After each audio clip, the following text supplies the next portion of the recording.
des attaques, c'est des milices qui ont été créées. Ce sont ces milices qui tuent les peuples. Et ces milices ont été mis sur le label des chasseurs. Ils portent la tenue des chasseurs. Quand le président de la République a reçu la corporation des chasseurs, et quand il a dit que nous comptons sur vous pour lutter contre les terroristes, pour les chasseurs c'est clair. Ça signifie lutter contre les peuples. Et ils sont dirigés par des anciens militaires. Il y a une corporation des chasseurs qui regroupe tout le monde. Mais les milices, ça, il s'agit des milices structurées. Ce sont des milices structurées qui sont armées et qui emploient des mercenaires ivoiriens. Récemment, les attaques qu'il y a eu dans la zone au centre du Mali, on m'a parlé des mercenaires, des Dozo qui parlaient anglais. Et dans les affrontements là-bas, quand certains peuples ont résisté, il y en a qui ont reconnu des gens qui ne parlaient ni Peul ni Dogon, qui ne parlaient que le français avec une grande teinte ivoirienne. Ce sont ces milices qui sèment la mort. Par exemple, si vous prenez au centre du pays, dans le cercle de Guinée, la milice de Mama Dambélé, il y a 400 combattants. Il y a un camp d'entraînement. Il y a la milice de Siriki, et au pays d'Ogon, il y a la milice d'Ana Anassol, la milice criminelle d'Ana Anassol, qui comprend un chef d'état-major, un chef d'état-major adjoint, des forces de commandement des zones militaires, des services de renseignement, qui est complètement structuré comme une armée. Parce qu'il y a des officiers à la retraite qui ont été poussés par le gouvernement. Quand on attaque un village peul avec des lance-roquettes, quand on attaque un village peul avec une calache, ce n'est pas un outil de chasseur. Quand vous êtes en face des personnes armées, déterminées, décidées, vous ne pouvez que garder le profil. Même des chefs Bambara ou des voisins Bambara qui ont cherché à cacher les peuples ont fini par abandonner. Ils vous tuent si vous continuez à protéger les peuples. Au plateau d'Ogon, parce que nous avons dit ne pas utiliser le pays d'Ogon, ça n'existe pas, c'est le plateau d'Ogon. Ça fait leur affaire que les peuples abandonnent leur vie. Parce que c'est les peuples qui étaient dans la plaine. Et ils logeaient sur la falaise. Ils passaient la saison sèche à ramasser la terre pour la terre remonter sur les falaises. Ils cultivent sur ça et la prochaine saison de pluie fait descendre toute la terre et la saison suivante ils reprennent la même chose. Donc maintenant c'est bien pour eux, les villages ont été brûlés, vidés, ils récupèrent les terres. Non seulement les peuples sont tués, mais de la façon la plus atroce. Nous avons des cas où il y avait des casseaux. Oui, on a des gens déplacés. Il y a des gens qui ont été égorgés. Leur mari a été accroché à des arbres, dépêché comme on dépêche un animal. Nous avons des gens auxquels ils ont coupé les pieds. Au niveau du capital de Djambia, maintenant, on a reçu presque 600 personnes. Nous sommes dans les prisons. Peut-être qu'ils ne vous autoriseront pas à aller voir les peuples en prison. Parce que toutes les prisons sont remplies de peuples. Il n'y a pas quelqu'un d'autre. Le Premier ministre, quand il est arrivé, on a été avec lui, on a fait des messages d'apaisement. Mais rien. Il n'y a eu rien. Au contraire, la situation se dégrade. Il y a une vieille qui m'a appelé ce matin. C'est des gens refusés au niveau de Djoïla. Elle s'appelle Oumou Diallo. Sa famille, c'est au niveau de la commune de Saï, elle m'a dit.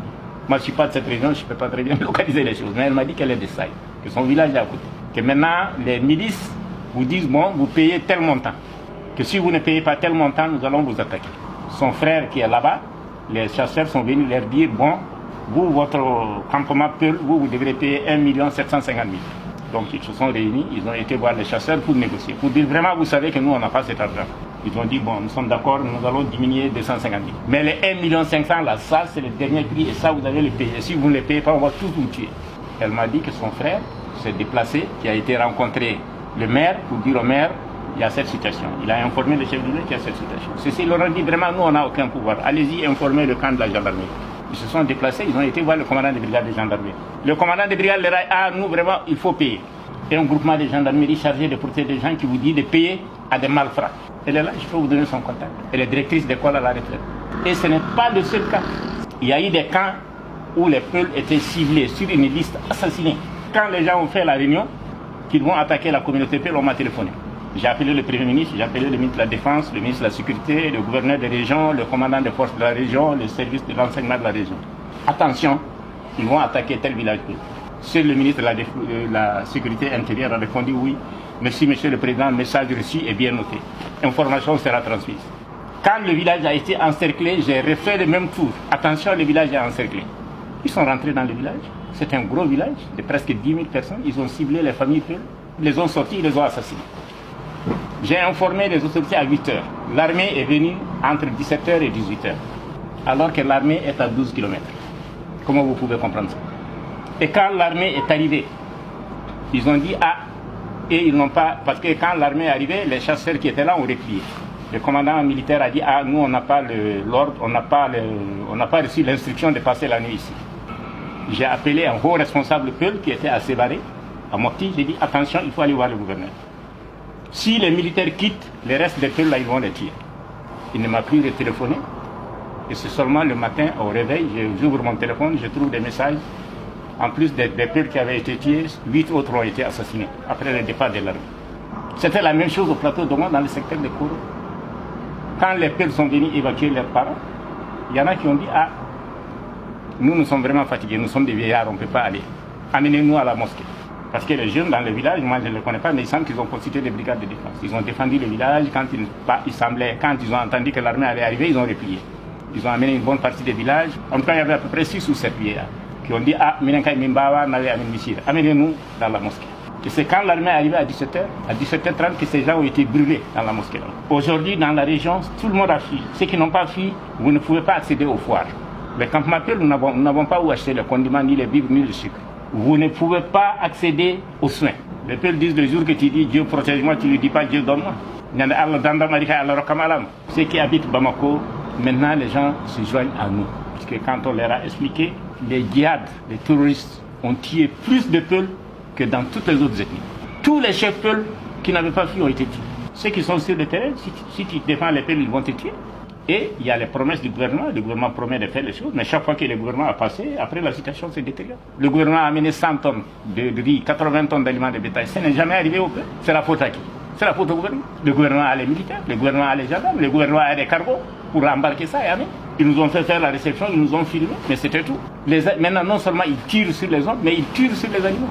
Et tu sais de quoi je parle, tu es mauritanien, tu as fui aussi. Tu sais aussi de quoi je parle. Moi, j'ai dit à l'ambassadeur de France, on a tué tellement de gens. On n'a pas entendu même un seul petit mot. Personne n'a postillonné un mot pour condamner. Ils font rien du tout. Moi, j'ai reçu le commandant de force servante ici, j'ai reçu le commandant de Barkhane. Je lui ai dit pourquoi vous n'intervenez pas au centre pour protéger les innocents. Ils ont dit non, le président a dit de ne pas intervenir là-bas. Nous sommes des militaires, on intervient au centre, vous voyez avec votre président et avec Macron. Il m'a dit ça clairement. L'administration est enfermée, c'est comme si tu amènes quelqu'un, tu le mets dans un magasin, tu fermes.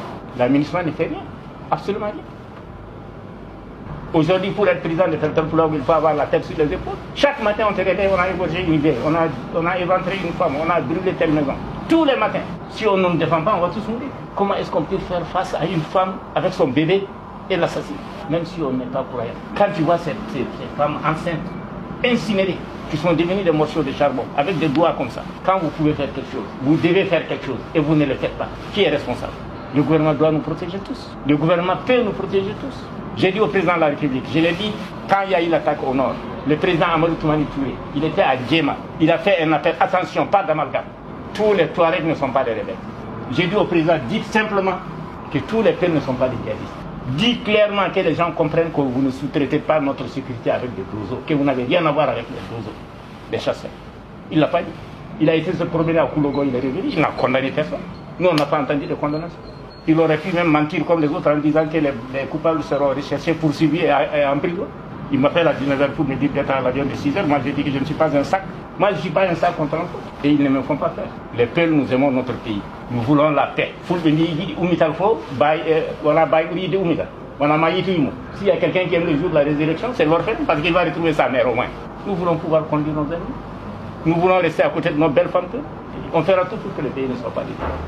L'IDR, il parle de 300, 600 personnes. Il n'a qu'à désarmer les milices, c'est tout. Dès qu'on désarme les milices, là, c'est fini, la guerre est terminée. Quand les gens ont été brûlés à Kemasena, ils sont allés se réfugier dans la zone de Nyono. J'ai appelé l'administration d'abord, je leur ai dit attention, les gens ils sont allés dans des zones où il n'y a pas d'eau. C'est l'eau des rizières. Donc ça veut dire que c'est l'eau qui coule dans les rizières, qui emporte les insecticides, les pesticides. Aidez-nous à faire un forage. Ils ne l'ont pas fait. Le gouvernement a envoyé 6 tonnes de mille. J'ai appelé les gens de Felton Poulog, j'ai dit si on n'aide pas nos parents, ils vont mourir. Moi, Abdoulaziz, je donne 10 millions. J'ai déposé 10 millions. Quelqu'un d'autre a mis 10 millions. Quelqu'un d'autre a mis 3 millions, 4 millions. On a eu 27 millions. On a acheté du riz, du sel, des médicaments. Quand on s'est préparé à distribuer, il y a eu une horde de motos d'Ozo qui venaient. J'ai appelé le chef d'état-major, j'ai dit attention, les Dozo, ils viennent nous attaquer. Ils étaient 60 ou 70 à moto. C'est 2 personnes par moto. Général, il m'a dit, ah bon, de toutes les façons, nous on ne peut rien faire. J'ai dit, vous, chef d'état-major général des armées, 60 motos, vous ne pouvez pas les désarmer. Il dit, on ne peut pas. Et puis d'ailleurs, vous ne m'impressionnez pas avec vos vidéos et vos trucs là. Je l'ai dit, moi je suis un peu, toi tu es un bobo. Si nous sommes des cousins, nous demandons à Dieu de t'enlever. et de mettre quelqu'un d'autre à ta place. Il me dit, tu me maudis. J'ai dit, je te maudis. Il est remplacé maintenant par un Mauritanien. Un vieux Mauritanien qui s'occupe que de prendre son tour. Tous les peuples nous aident. Ils nous soutiennent. C'est depuis longtemps, mais ils nous aident. Même ceux qui sont en Israël, ceux qui sont en Zambie, en Mauritanie, partout, les peuples nous assistent. Et les peuples sont sensibles à ce que nous faisons. Mais maintenant, il y a une prise de conscience globale. Si les pays africains de la sous-région, Mauritanie, Sénégal, Gambie et tout ça, pensent que c'est un problème malien, ils se trompent. L'impérialisme international, les multinationales se fichent que tu sois Peul, Wolof, Sérère ou Harati. Ce n'est pas leur affaire. Leur affaire, c'est l'uranium qui va du Sénégal au Tchad. Leur affaire, c'est le pétrole. Leur affaire, c'est l'or. Leur affaire, c'est les ressources. Leur affaire, c'est la position géostratégique. C'est tout. Point. Le terrorisme international, ça, la base, c'est tout. C'est eux. Ben Laden a été formé où? C'est là-bas. Si ces terroristes étaient en Afrique, ils seraient terminés il y a longtemps. Parce qu'en Afrique, nous avons des mécanismes socio-culturels qui anéantissent tous ces gens-là. Dans nos pays, là, où est-ce qu'on fabrique les armes? Et en Afrique de l'Ouest, c'est la troisième. Il y a eu la grande évasion Réguéba, au 11e, 12e siècle. Ensuite, il y en a eu d'autres, les Almoravides, Mauritaniens. Mais tous ces gens ont été neutralisés par nos communautés. Ça n'a été nulle part. G5 Sahel, G5 ceci, ça n'ira nulle part. Ils ne financeront pas les G5 Sahel.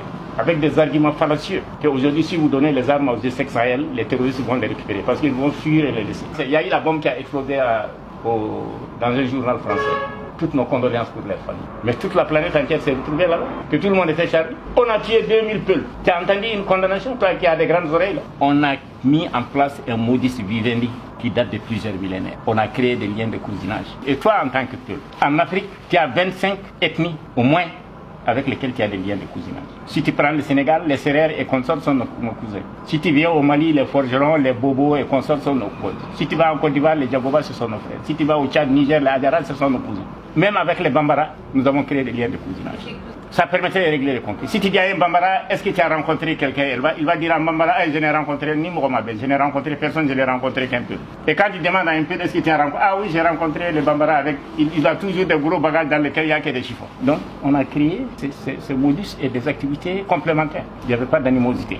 Vous ne pouvez pas au Mali et partout discuter avec les gens sans qu'ils vous le disent que mon grand-père est Peul, ma grand-mère est Peul. Et aujourd'hui, pratiquement tous les cadres du Mali ici sont mariés à des Bambara. Et ça, c'est dans tous les pays. Ça, c'est dans tous les pays. Les gens qui surfent sur ça, ils savent qu'ils sont sur une mauvaise piste. Nous, au siège de Tabital, on a rencontré toutes les associations de Koulibaly, des Diarra. Tout le monde qui est venu nous apporter son soutien. Et au départ, les gens n'avaient pas l'information, pas une bonne information. C'est quand la presse internationale, avec vous, avec les efforts que vous faites, avec les conférences que nous donnons, c'est en ce temps que les gens s'intéressent.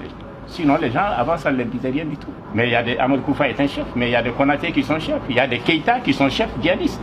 Il y a des Yalkoué qui sont chefs djihadistes. Moi, je ne pense pas qu'il y ait des difficultés avec les peuples. Moi, je suis président de la communauté Peul, 40 Dogons qui travaillent pour moi. Il y en a qui sont dans les fermes, il y en a qui sont dans les hôtels, il y en a qui sont ailleurs. On n'a aucun problème entre nous. Le président de Guinée-Dogon, c'est mon grand frère, on se voit régulièrement. On n'a pas de problème de ce. Le problème, si je résume pour toi, ce sont ces milices qui ont été suscitées, créées, entretenues par l'État. C'est le gouvernement.